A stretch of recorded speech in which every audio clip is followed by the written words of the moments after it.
আর রামিসা হত্যার বিষয়ে আপনি ইঙ্গিত করেছেন। ধর্ষণ এবং হত্যার পরে আসামিকে 7 ঘন্টার ভিতরে গ্রেফতার করতে আমরা সক্ষম হয়েছি। আদালতে স্বীকারোক্তিমূলক জবানবন্দি দিয়েছে সাথে সাথে একদিনের মধ্যে।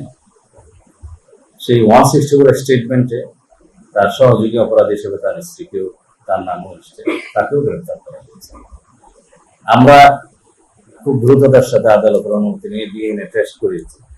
সেই টেস্ট 3 দিনের সময় লাগে, 3 দিনের মধ্যে সেটা সমাপ্ত হয়েছে। রিপোর্ট কালকে বিকেলে জমা হয়েছে। পোস্টমর্টম রিপোর্টটা আমরা হাতে পেয়েছি ইতিমধ্যেই।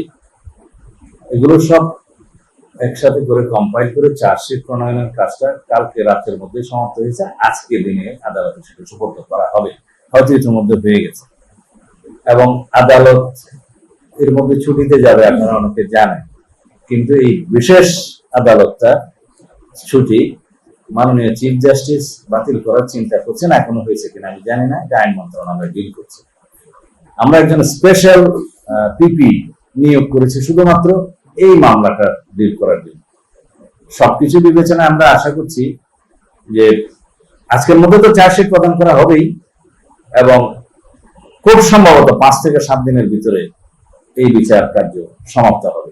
এর চাইতে বেশি কিছু করার আমাদের পক্ষে এই মুহূর্তে আর বোধহয় সম্ভব না।